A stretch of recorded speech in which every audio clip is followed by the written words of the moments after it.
Price Lord. எல்லாரும் எப்படி இருக்கிறீங்க? நீங்கள் கர்த்தருக்குள் மிகுந்த சந்தோஷமாக இருக்கிறீங்க நான் விசுவாசிக்கிறேன். இந்த நாளிலும் உங்களுடைய தியானத்துக்காக ஒரு வசனத்தை வாசிக்கலாம். புலம்பலின் புத்தகம் 3வது அதிகாரம் 22வது வசனத்திலே இவ்வாறாக சொல்லப்பட்டிருக்கிறது. நாம் நிர்மூலமாகாதிருக்கிறது கர்த்தருடைய கிருபையை, அவருடைய இரக்கங்களுக்கு முடிவில்லை. நாம் நிர்மூலமாகாது இருக்கிறது கர்த்தருடைய கிருபையை, அவருடைய இரக்கங்களுக்கு முடிவில்லை. ஆம் தேவனுடைய பிள்ளைகளே, நம்முடைய இரட்சகராகிய இயேசு கிறிஸ்துவினுடைய இரக்கங்களுக்கு முடிவே இல்லை. அவருடைய அன்பும் அவருடைய இரக்கமும் ஒவ்வொரு நாளும் புதிதாக இருக்கிறது. அவருடைய இரக்கத்தினால்தான் நாம் இந்த நாள் வரைக்கும், இந்த நிமிடம் வரைக்கும் நிர்மூலமாகாமல் நின்று கொண்டிருக்கிறோம். அவருடைய இரக்கங்களுக்கு அளவே இல்லை. ஒரு முறை மாவீரன் நெப்போலியனிடம் ஒரு தாயார் வேகமாய் ஓடி வந்தார்கள்.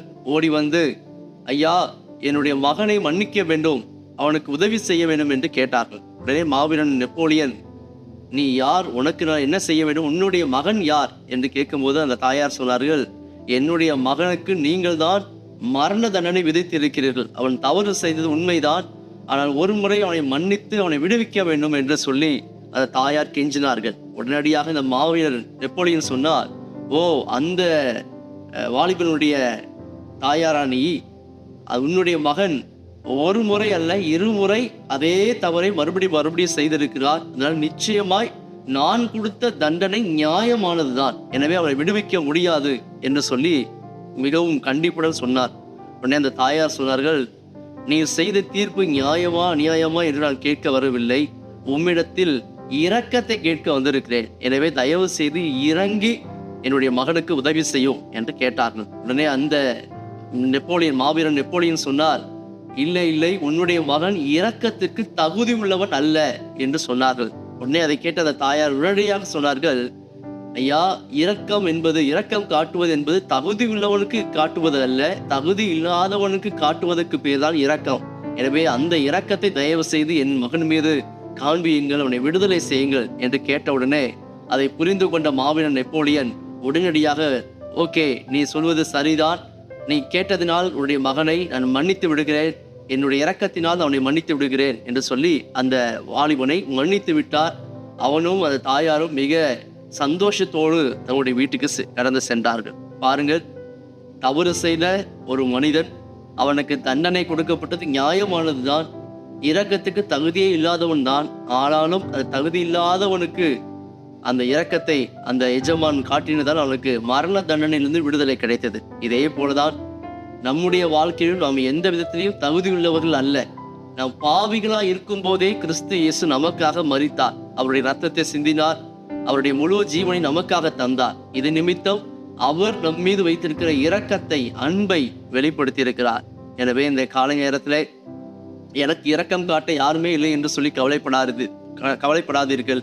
உங்களுக்கு இரக்கம் காட்ட இரக்கத்தில் ஐஸ்வர்யம் உள்ளவராக இருக்கிற தேவன் இருக்கிறார். அவர் நிச்சயமா நம் மீது இரக்கம் உள்ளவராக இருக்கிறார்.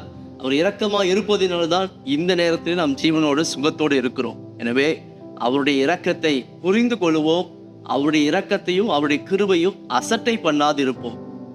எனவே இந்த நாளிலே கூட அவருடைய கிருபைகளுக்காக நன்றி செலுத்துவோம். அவருடைய கிருபை எண்ணி முடியாததாக இருக்கிறது.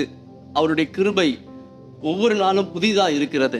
எனவே அந்த இரக்கத்துக்காக மறுபடியும் தேவ சமூகத்திலே நாம் காத்திருப்போம். அவர் காட்டுகிற அந்த இரக்கத்தை பெற்றுக்கொள்வோம், அந்த இரக்கத்தை அனுபவிப்போம். அதே போல நாமும் பிறரிடத்தில் இரக்கம் உள்ளவர்களாக இருப்போம். தேவன் நமக்கு இறங்கினது போல நாமும் பிறருக்கு இறங்குவோம், அவர்களுடைய கஷ்டங்களிலே உபத்திரங்களிலே உதவி செய்வோம். ஏனென்று சொன்னால் வேதத்தில் சொல்லப்பட்டிருக்கிறது, இரக்கம் உள்ளவர்களுக்கு இரக்கமுள்ள நியாய தீர்ப்பு கிடைக்கும், இரக்கம் இல்லாதவர்களுக்கு இரக்கம் இல்லாத நியாய தீர்ப்பு கிடைக்கும் என்று சொல்லி. எனவே முதலாவது தேவனுடைய இரக்கத்தை நாம் உணர்வோம், அதை அனுபவிப்போம். இரண்டாவதாக அந்த இரக்கத்தை பிறர் மீதும் காட்டுவோம். நிச்சயமாய் தேவன் நம்மை ஆசீர்வதிப்பார். அவருடைய கிருபையும் அவருடைய இரக்கத்தையும் இன்னும் அதிகமாய் தேவன் நமக்கு தருவார். அதை வளர கிருபை தருவாராக. எனவே எல்லாரும் கண்களை மூடி இந்த நேரத்தை ஜெபம் பண்ணுவோமா? சர்வ வல்லமையுள்ள தகப்பனே, கிருபையில் ஐஸ்வர்யம் உள்ளவராக இருக்கிறீர், இரக்கத்தில் ஐஸ்வர்யம் உள்ளவராக இருக்கிறீர். உங்களுடைய அன்பும் உங்களுடைய இரக்கமும் ஒவ்வொரு நாளும் புதிதாக இருப்பதற்காக நன்றி. இந்த நாளிலும் உங்களுடைய அளவற்ற அந்த இரக்கங்களினால உங்களுடைய பிள்ளைகளை நிரப்புவீராக. அந்த இரக்கத்தை, உம்முடைய இரக்கத்தை ஒவ்வொருவரும் அனுபவிக்கவும், அதே நேரத்தில் நீர் காட்டுகிற இரக்கத்தை நாங்கள் அனுபவித்து அதை பிறர் மீதும் நாங்கள் இரக்கத்தை காட்ட நாங்கள் இரக்கம் உள்ளவர்களாக இருக்க கர்த்தர் எங்களுக்கு உதவி செய்வேன்படியாக ஜெபிக்கிறோம். உங்களுடைய கரத்தை ஒப்பு கொடுக்கிறோம். நீர் ஆளுகை செய்யுங்க. இந்த நாள் முழுவதும் ஒரு ஆசீர்வாதமான நாளாய் உங்களுடைய பிள்ளைகளுக்கு இருக்கட்டும். இயேசுவின் நாமத்தில் ஜெபிக்கிறோம் ஜீவனுள்ள நல்ல பிதாவே. ஆமென். தேங்க்யூ. God plus.